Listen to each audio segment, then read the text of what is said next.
16 तब बाशा के विषय यहोवा का यह वचन हनानी के पुत्र येहूए के पास पहुंचा।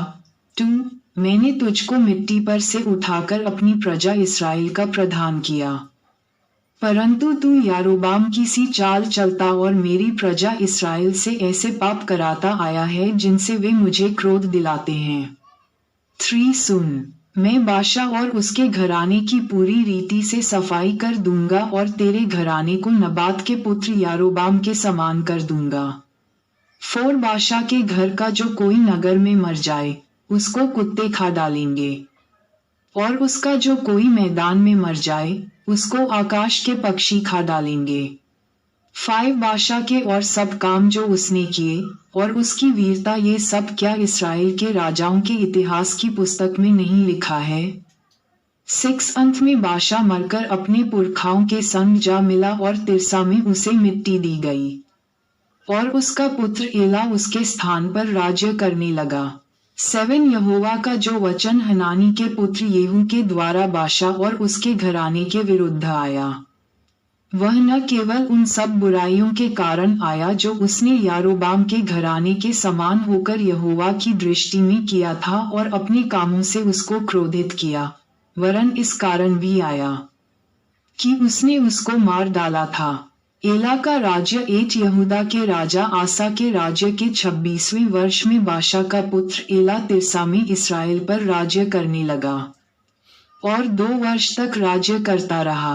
9 जब वह तिर्सा में अरसा नामक भंडारी के घर में जो उसके तिर्सा वाले भवन का प्रधान था पीकर मतवाला हो गया था, तब उसके जिमी नामक एक कर्मचारी ने जो उसके आधे रथों का प्रधान था 10 राजद्रोह की गोष्ठी की और भीतर जाकर उसको मार डाला और उसके स्थान पर राजा बन गया।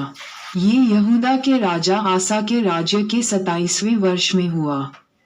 11 और जब वह राज्य करने लगा तब गद्दी पर बैठते ही उसने बाशा के पूरे घराने को मार डाला, वरन उसने न तो उसके कुटुंबियों और न उसके मित्रों में से एक लड़के को भी जीवित छोड़ा। 12 इस रीति यहोवा के उस वचन के अनुसार जो उसने येहू नबी के द्वारा बाशा के विरुद्ध कहा था, जिमी ने बाशा का समस्त घराना नष्ट कर दिया। 13 इसका कारण बाशा के सब पाप और उसके पुत्र एला के भी पाप थे, जो उन्होंने स्वयं आप करके और इस्राएल से भी करवाकर इस्राएल के परमेश्वर यहोवा को व्यर्थ बातों से क्रोध दिलाया था। 14 एला के और सब काम जो उसने किए, वह क्या इस्राएल के राजाओं के इतिहास की पुस्तक में नहीं लिखे हैं?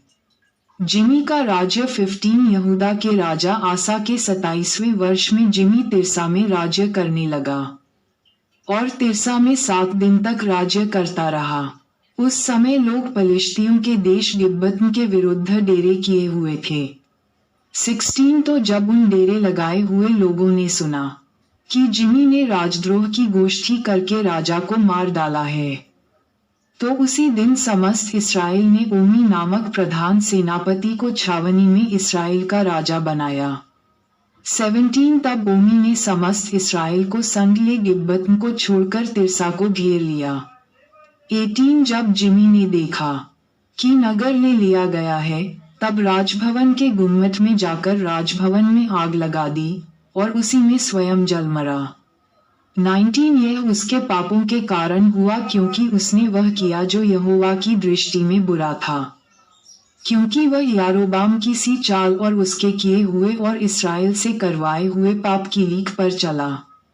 20 जिमी के और काम और जो राजद्रोह की गोष्ठी उसने की, ये सब क्या इस्राएल के राजाओं के इतिहास की पुस्तक में नहीं लिखा है?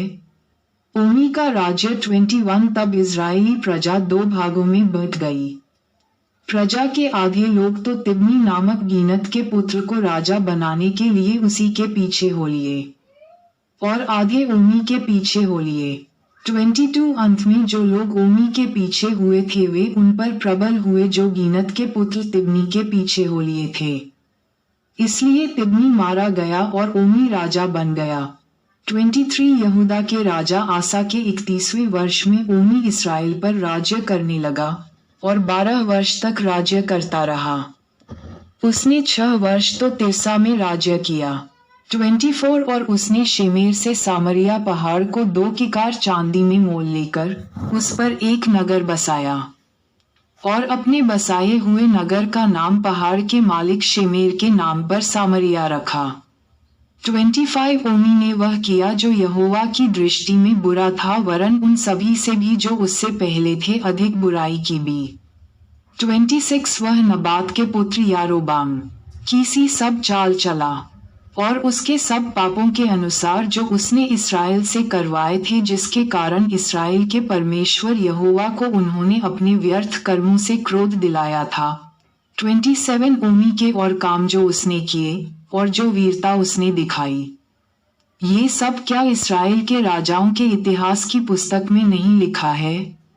28 ओमी मरकर अपने पुरखाओं के संग जा मिला और सामरिया में उसको मिट्टी दी गई और उसका पुत्र अहाब उसके स्थान पर राज्य करने लगा। अहाब के राज्य का आरंभ 29 यहूदा के राजा आसा के राज्य के 38वें वर्ष में ओमी का पुत्र अहाब इस्राएल पर राज्य करने लगा और इस्राएल पर सामरिया में 22 वर्ष तक राज्य करता रहा। 30 और ओमी के पुत्र अहाब ने उन सबसे अधिक जो उससे पहले थे वह कर्म किए जो यहोवा की दृष्टि में बुरे थे। 31 उसने तो नबात के पुत्र यारोबाम के पापों में चलना हल्की सी बात जानकर सीदोनियों के राजा एतबाल की बेटी इजेबेल से विवाह करके बाल देवता की उपासना की और उसको दंडवत किया।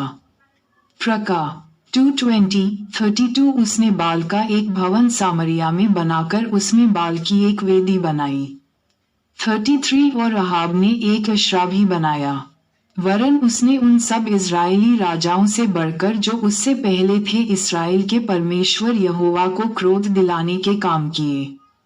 34 उसके दिनों में बेतेलवासी येल ने यरीहो को फिर बसाया। जब उसने उसकी नींव डाली तब उसका जेठा पुत्र अबीराम मर गया और जब उसने उसके फाटक खड़े किए तब उसका छोटा पुत्र सगूब मर गया। ये यहोवा के उस वचन के अनुसार हुआ जो उसने नून के पुत्र यहोशू के द्वारा कहलवाया था। यहो 6:26 एलिय्याह के काम का आरंभ 17 तिशबी एलिय्याह जो गिलाद का निवासी था उसने अहाब से कहा, इस्राएल का परमेश्वर यहोवा जिसके सम्मुख में उपस्थित रहता हूँ, उसके जीवन की शपथ इन वर्षों में मेरे बिना कहे न तो मेघ बरसेगा और न ओस पड़ेगी। लूका 4:25 याकूब 5:17 प्रका 11:6 तब यहोवा का यह वचन उसके पास पहुंचा, 3 यहाँ से चलकर पूरब की ओर जा और करीत नामक नाले में जो यर्दन के पूर्व में है छिप जा। 4 उसी नदी का पानी तू पिया कर और मैंने कौवों को आज्ञा दी है कि वे तुझे वहां खिलाएं। 5 यहोवा का यह वचन मानकर वह यर्दन के पूर्व में करीत नामक नदी में जाकर छिपा रहा। 6 और सवेरे और सांझ को कौवे उसके पास रोटी और मांस लाया करते थे और वह नदी का पानी पिया करता था। 7 कुछ दिनों के बाद उस देश में वर्षा न होने के कारण नदी सूख गई। 8 तब यहोवा का यह वचन उसके पास पहुंचा। 9 चलकर सीदोन के सारफत नगर में जाकर वहीं रहा। सुन, मैंने वहां की एक विधवा को तेरे खिलाने की आज्ञा दी है। लूका 4:26 10 अतः वह वहां से चल दिया और सारफत को गया। नगर के फाटक के पास पहुंचकर उसने क्या देखा कि एक विधवा लकड़ी बीन रही है। उसको बुलाकर उसने कहा, किसी पात्र में मेरे पीने को थोड़ा पानी ले आ। 11 जब वह लेने जा रही थी तो उसने उसे पुकार के कहा, अपने हाथ में एक टुकड़ा रोटी भी मेरे पास लेती आ। 12 उसने कहा, तेरे परमेश्वर यहोवा के जीवन की शपथ मेरे पास एक भी रोटी नहीं है, केवल घड़े में मुट्ठी भर मैदा और कुप्पी में थोड़ा सा तेल है। और मैं 2 एक लकड़ी बीन कर लिए जाती हूँ कि अपने और अपने बेटे के लिए उसे पकाऊं और हम उसे खाएं फिर मर जाएं। 13 एलिय्याह ने उससे कहा, मत डर, जाकर अपनी बात के अनुसार कर, परंतु पहले मेरे लिए एक छोटी सी रोटी बनाकर मेरे पास ले आ, फिर इसके बाद अपने और अपने बेटे के लिए बनाना। 14 क्योंकि इसराइल का परमेश्वर यहोवा ये कहता है कि जब तक यहोवा भूमि पर मेघ न बरसाएगा तब तक न तो उस घड़े का मैदा समाप्त होगा और न उस कुप्पी का तेल घटेगा। 15 तब वह चली गई और एलिय्याह के वचन के अनुसार किया। तब से वह और स्त्री और उसका घराना बहुत दिन तक खाते रहे। 16 यहोवा के उस वचन के अनुसार जो उसने एलिय्याह के द्वारा कहा था, न तो उस घड़े का मैदा समाप्त हुआ और न उस कुप्पी का तेल घटा। 17 इन बातों के बाद उस स्त्री का बेटा जो घर की स्वामिनी थी, रोगी हुआ और उसका रोग यहाँ तक बढ़ा कि उसका सांस लेना बंद हो गया। 18 तब वह एलिय्याह से कहने लगी, हे परमेश्वर के जनबी, मेरा तुझसे क्या काम? क्या तू इसलिए मेरे यहाँ आया है कि मेरे बेटे की मृत्यु का कारण हो और मेरे पाप का स्मरण दिलाए? 19 उसने उससे कहा, अपना बेटा मुझे दे। तब वह उसे उसकी गोद से लेकर उस अटारी पर ले गया जहाँ वह स्वयं रहता था और अपनी खाट पर लिटा दिया। 20 तब उसने यहोवा को पुकार कर कहा, हे मेरे परमेश्वर यहोवा, क्या तू इस विधवा का बेटा मार डालकर जिसके यहाँ मैं टिका हूँ, इस पर भी विपत्ति ले आया है? 21 तब वह बालक पर 3 बार पसर गया और यहोवा को पुकार कर कहा, हे मेरे परमेश्वर यहोवा, इस बालक का प्राण इसमें फिर डाल दे। 22 एलिय्याह की यह बात यहोवा ने सुन ली और बालक का प्राण उसमें फिर आ गया और वह जी उठा। 23 तब एलिय्याह बालक को अटारी पर से नीचे घर में ले गया और एलिय्याह ने ये कहकर उसकी माता के हाथ में सौंप दिया, देख तेरा बेटा जीवित है। प्रेरे 24 स्त्री ने एलिय्याह से कहा, अब मुझे निश्चय हो गया है कि तू परमेश्वर का जन है और यहोवा का जो वचन तेरे मुंह से निकलता है वह सच होता है।